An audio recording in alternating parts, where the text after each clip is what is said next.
This is chapter 1 of The Social Art by Ronald Macaulay. This is the second edition. Chapter 1. Give a dog a name. The world is full of obvious things which nobody by any chance ever observes, by Sherlock Holmes. It is paradoxical that people know so little about the nature of languages.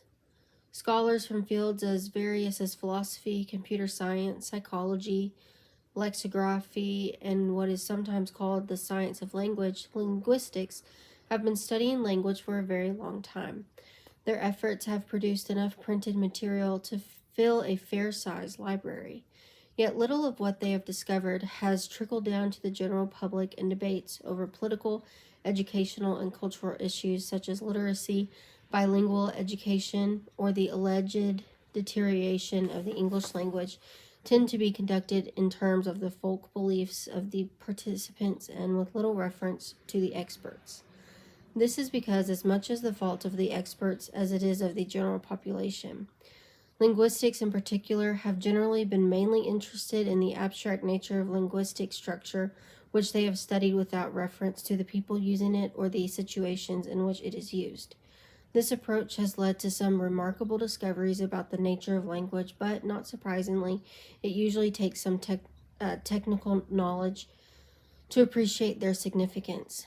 In recent years, more and more linguists have begun to look at the ways in which people use language, and many of their findings are more accessible to the lay public. This book is an attempt to summarize some of the results of both kinds of linguistic scholarship in a form that ordinary readers can understand. The first question is, where to begin? After all, language is almost as omnipresent as the air we breathe. Yet just as it is difficult to tell much about the character of the atmosphere by looking at it, so it is hard to observe much about language while using it. There are exceptions, of course. Air pollution is easy to see and even easier to detect by other means. Language also draws attention to itself, and by taking note of what happens then, we may find out something. For example, we immediately notice when someone speaks differently from us, but what we notice will depend on our past experience. Thus, one person might simply recognize the stranger as having a foreign accent, whereas someone else might identify him as having a French, German, or Russian accent. The differences in the way the outsider speaks are what allows the hearer to place the speaker. Sometimes we are confused, puzzled, or even angry when a foreigner's speech is too close to our own because it makes it harder to remember that he may not share our beliefs and attitudes. Like most other aspects of language, a foreign accent may have its uses. Another type of situation in which attention is drawn to language is when someone makes a pun. Question: what do you get when you pour hot water down a rabbit hole? Answer: hot cross bunnies. Or point out an ambiguity. Visiting relatives can be a nuisance. One of the examples I give my students in the introductory linguistics class is a sentence that we used to test an automatic parser. That is a computer program that analyzes the grammar of a sentence. I saw the man with a telescope in the park. After students have pointed out that there are various interpretations depending on who has the telescope and who is in the park, I mentioned to them that the computer found another set of interpretations based on interpreting saw as the present tense of the verb saw, not as the past tense of see. This information is always greeted with groans, but I point out to them that they must have unconsciously rejected this interpretation on the grounds of implausibility, although they have no awareness of the process. This illustrates a fundamental point that will recur frequently throughout the book. Meaning is not something that belongs solely to the utterance that is spoken or the piece of writing. Meaning also depends on the person who hears the utterance or reads the text. This is a point that many people find hard to accept, but perhaps it will become more plausible as different examples are presented. Because jokes about language are an example of speakers deliberately drawing attention to certain aspects of language, they can provide evidence about how we use and understand language. I begin with 2 cartoons by Gary Larson. Larson is a cartoonist who often shows animals behaving like humans and speaking English, but the 2 cartoons I want to discuss here show the relationship between humans and their pets. The first shows two pictures. The first is entitled What We Say to Dogs and shows a man shouting, "Okay, Ginger, I've had it. You stay out of the garbage. Understand, Ginger? Stay out of the garbage or else." The picture below is entitled What They Hear and shows the man's words as blah, blah, blah, Ginger, blah, blah, blah, blah, Ginger, blah, blah, blah, blah. The second cartoon shows a woman addressing similar remarks to a cat, but in this case, what the cat hears is blank. When I ask my students what these two cartoons show, they tell me in patronizing tones that the dog recognizes its name, but the cat does not. I then ask them how they know that the dog knows its name.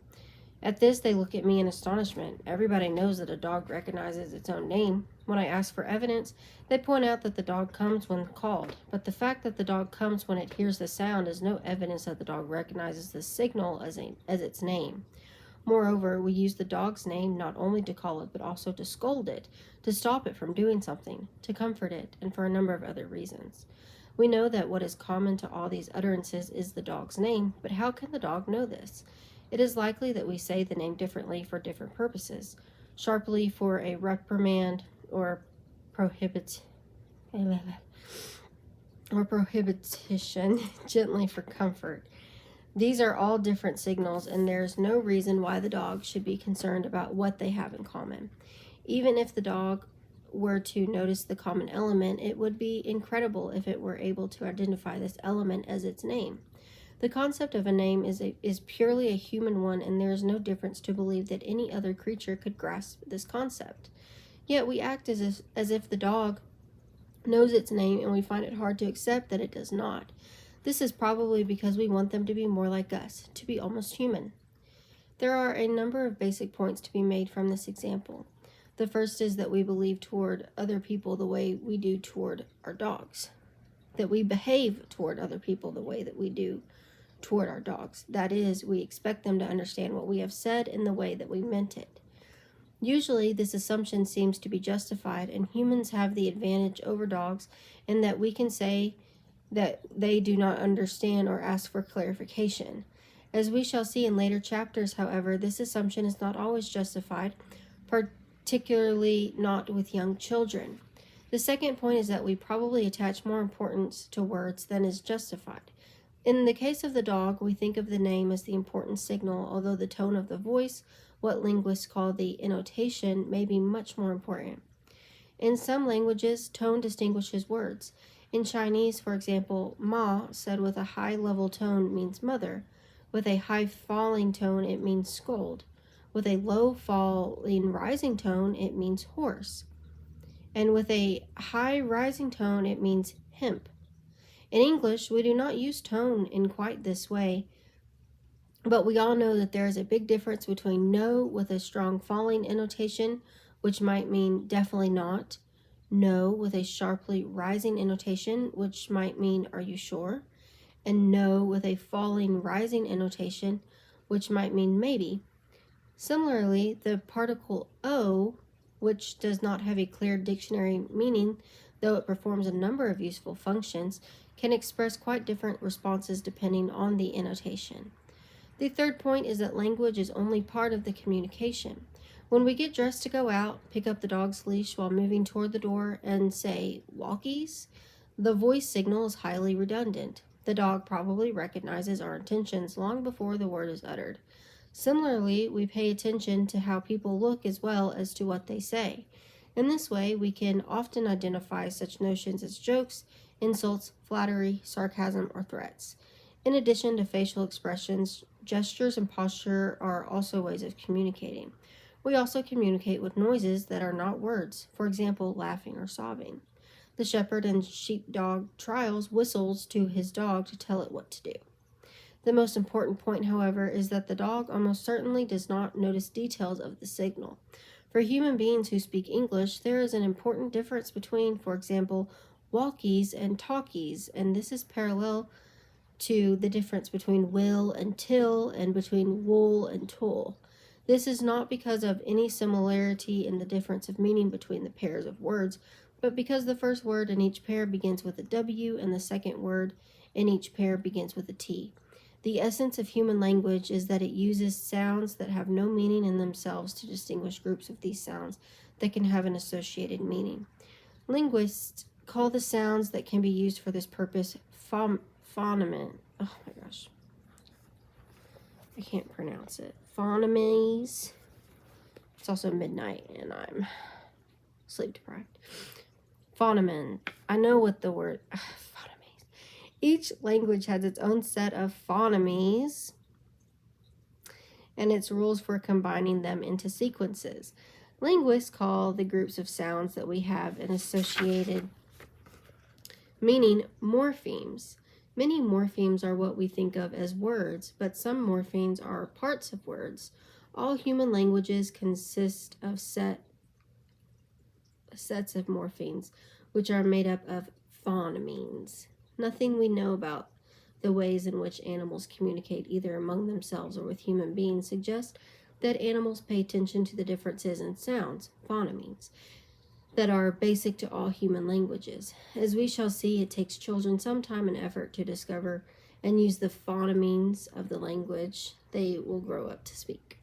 One of the ways in which the nature of language becomes clearer is by looking at what children do and what happens to them as they progress from being infants, literally non-speaking, from the Latin participle fans, speaking, and the negative prefix in, to being fluent speakers who can use the language in all its marvelous variety and for an almost infinite number of purposes. There is, however, a danger in this approach. As adults, because we have a very strong notion of what is to know language, it is hard to put ourselves in the situation of imagining what it would be like to find out how language is organized without having that knowledge in advance. In fact, the task has been seen as so daunting that some scholars have argued that children must be born with a knowledge of the essential nature of language because they would never be able to work it out for themselves on the basis of the evidence provided by the environment in which they are growing up. The extent to which this is the correct view is a matter of dispute, but one thing is clear. A young child's language is like a foreign language to adults, but with the important difference that is a language we can never learn. There are no instructors in child language listed in the yellow pages of the telephone directory. We can only observe, and observation is a very indirect way of finding out about language. Nevertheless, by looking at what children do when faced with the task of finding out how to become fluent speakers of a language, we may come to a clearer understanding of what it is we have succeeded in doing, though we have no recollection of how we did it.